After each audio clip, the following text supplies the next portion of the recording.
Today, the entire global financial system has finally entered the violent conclusion of a 43-year debt regime. This era originated in 1982, when Federal Reserve Chairman Paul Volcker pushed interest rates to 15% to crush inflation. That peak provided a structural, disinflationary tailwind for decades of asset expansion. As interest rates moved on a 40-year trajectory toward zero, the global economy shifted. Capital abandoned the industrial base and reorganized into a system dependent on leverage and financial engineering. This chart tracks the result of that transition. As the 10-year Treasury yield collapsed, the accumulation of global debt accelerated towards $330 trillion. The sheer cost of servicing this liability has now become the primary constraint on global growth, effectively capping the economy's ability to expand. Wall Street veteran David Hunter models the resolution of this debt cycle as a deterministic sequence as three specific market phases. First, a parabolic meltup in assets, followed by a severe deflationary bust, and eventually a fiat-driven commodity supercycle. Capturing generational wealth during this transition requires abandoning standard valuation models in favor of precisely timing the rotation of capital through these three phases. Phase 1 is the blow-off top. Price action moves into a parabolic curve, disconnecting entirely from fundamental metrics like corporate earnings or GDP growth. The driver is institutional capitulation. Defensive fund managers watch their relative performance fall behind, triggering a fear of missing out as the market climbs higher. These professionals eventually enter the market purely to protect their performance benchmarks against a rising index, providing the final massive surge of liquidity. This forced institutional buying, combined with Federal Reserve policy lags, creates a vertical ascent across nearly every asset class. The Hunter model sets specific targets for this secular peak, the S&P 500 reaching between 8,000 and 9,500, and the Dow Jones targeting 55,000 to 65,000. Because this melt-up is a liquidity event, high beta assets disproportionately capture the final surge of capital, outperforming the broader indexes as the rally reaches its end. Silver serves as the optimal high beta vehicle for this terminal phase. Traditionally known as gold on steroids, it tends to lag at the start of a cycle before accelerating aggressively during the final months. It bridges two sources of demand: the monetary safe haven bid of a precious metal and the industrial requirements of global reindustrialization. The primary driver of its outperformance is the compression of the gold-to-silver ratio, which is projected to fall toward 37:1.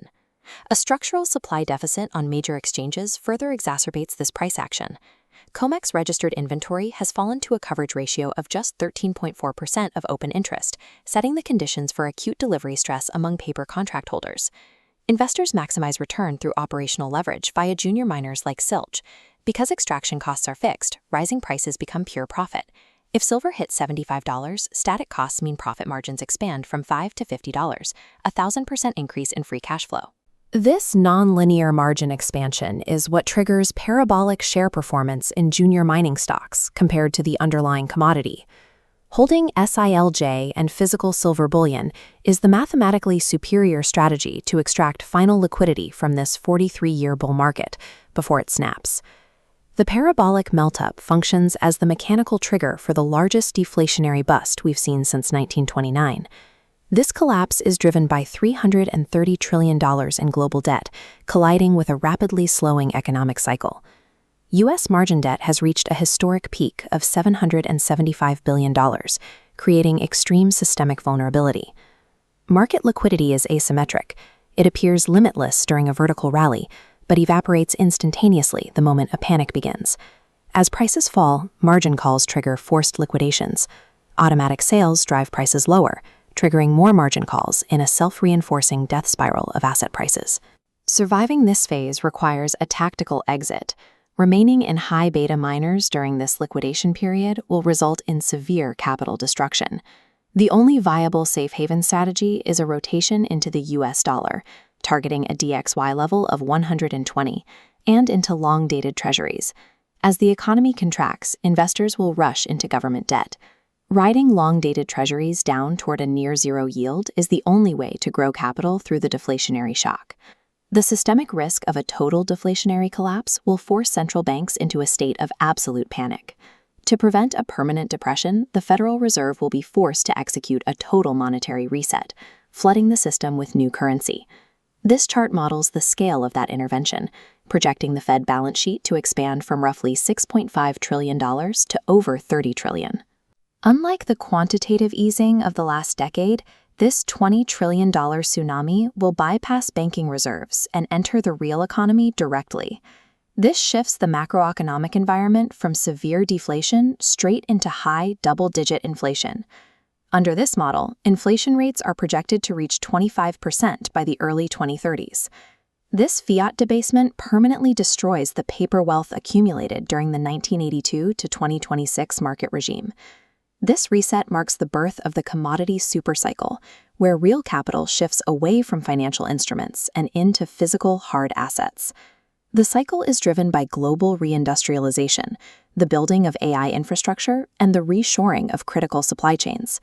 This physical transition creates massive demand for raw materials that cannot be met by the world's current mining and production capacity. The Hunter strategy provides specific long-term targets for this era. Oil surging to $500 a barrel due to chronic underinvestment and currency collapse. Silver is modeled to hit $500 per ounce, driven by industrial shortages and a widespread monetary panic. Gold at $20,000 represents the final systemic monetary reset and the total collapse of fiat valuation. Surviving the secular terminal phase demands an unsentimental rotation from paper assets to deflationary havens, ultimately positioning the investor to capture generational wealth in the hard asset supercycle.